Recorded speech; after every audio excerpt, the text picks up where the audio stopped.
Salutations, everybody. This is Ra. And what I want to see in WWE2K14 for Week 8 pertains to animations. I want to see more work done on animations. I don't think we've ever had this in a game. Yeah, we do have it, but it's only with a few things. You see, what made No Mercy great is that all in that one game, they made it as though that was going to be the last game. So they put in all the effort, and they put all the best feet for it. So with that said, let's say you did a guillotine leg drop. A guillotine leg drop is like an atomic leg drop from like the third rope, the top rope. So you're landing on your thighs, your ass, your shins, and then you like do like that, you know what I mean, when you land, when you miss. Whereas on WWE13, you will land, you might miss, and you'll be down on the ground for a few seconds and you won't sell it. So I like to see some animations come back for, like, let's say if you were in a cage match and you did a moonsault from the top, and you missed. You sell that.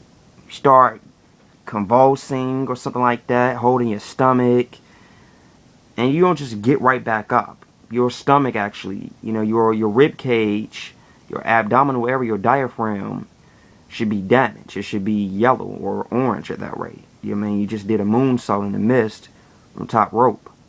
And they should also have like the animations, like, which they do have, they did put forth the effort to like make it like if you miss it, the opponent puts their knees up or they roll out of the way, but make it like, oh, the person does an elbow drop, they sell like they messed up their elbow or something like that, or they do a pointed elbow drop, they sell their forearm and elbow. So that's, and I like to see some like animations added in for like when people mess up on moves, or like dive and attack moves. Also for animations, I like to see perhaps something where we could edit our finishing animations, like we could in SmackDown Shut Your Mouth, I believe. Maybe Here Comes the Pain was like the last one you could do it in, where you could set which celebration you have after you win a match. You could have Spike Dudleys, you could have The Rocks, you could have Austins, you could have Undertakers. Instead of like having a created character doing Eddie Guerrero's dance, let us set what finish animation we could have. And bring in some better animations for like moves as well. What made SmackDown Here Comes the Pain great is that you had animations for everybody. So like Batista had a spine buster that looked like the one that he actually did in real life. Triple H's spine buster looked like the one he actually did in real life. You know what I'm saying? His pedigrees were based off of actual pedigrees that he actually done. Like they had the one that Chris Jericho sell for it. Like they've had the Stone Cold Steve Austin Stunner, the Stone Cold Stunner that makes them flip backwards since forever. That's the one that The Rock sells. How come we can't have the sales for other people? Like how come we can't have I always wanted to see the choke slam like Gregory Helms sold for Undertaker. I always wanted to see that choke slam sell, or like the sale that Brock Lesnar did when Undertaker choke slammed him on an episode of SmackDown. And for Brock Lesnar to be a 295-pound man at the time, the way he sold it was great. Ziggler sold it. Dolph Ziggler sold it. So like, can we get like some new animations for like some moves? Like Kane chokeslam doesn't have the velocity that once had. So the most that we have is like, I think the chokeslam that Karma has on the game. I gave that to the regular Kane, like the Kane now. I gave the one that he has by default to like the old school Kane, or kept it to that one because he was stronger back then. And back then he did with that much ferocity and velocity. But animation specifics, you know what I'm saying? Like, The Rock had, he had a cross-body on the game, but it wasn't until the Brian Pillman DLC came out that they actually had the cross-body animation that The Rock actually did, you know what I'm saying? So animations with new moves, animations, finish animations, like can we change the finish animations for our characters?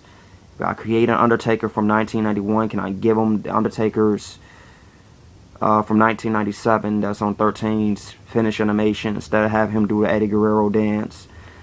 And last but not least, I like to see also the inclusion of like finished themes as well. Like, they haven't had this on the game since Shut Your Mouth as well. So like, for example, at the end of a match, we could have like the finish theme. So like Triple H's music without the intro, Kane's theme without the intro, DX without the Are You Ready intro, The Rock's without the intro, you know what I'm saying, for finishes themes. So these most likely will not be on WWE2K14 as is a lot of things that I've said, but they need to be at some point. These are things that should make their returns into the game at some point. I don't even know why they even took them off the game. Certain animations, like for the Power Driver, the one on Here Comes the Pain was great. The Running Power Slam on SmackDown vs. Raw, the first one was great. The basic pedigree that they had on Just Bring It, they could have had that on 13 for like Hunter Hearst Helmsley. Instead of having the Modern Cell pedigree they had, they took that off. So hopefully I'm not the only one that feels this way. Somebody who could get to them, could actually put this in the air, bring back, maybe they could bring back these animations for certain moves, bring these moves back into the games, and bring back finish animations and finishing themes. You know what I mean? Have a theme for the beginning when you come out, have a theme for when you exit. So make your entrance, have a theme for that, have a theme for when you make your exit. So sorry this video has been so long. It's just longer than my other ones, but this is what I want to see in WWE 2K14 for week 8. Thank you for watching.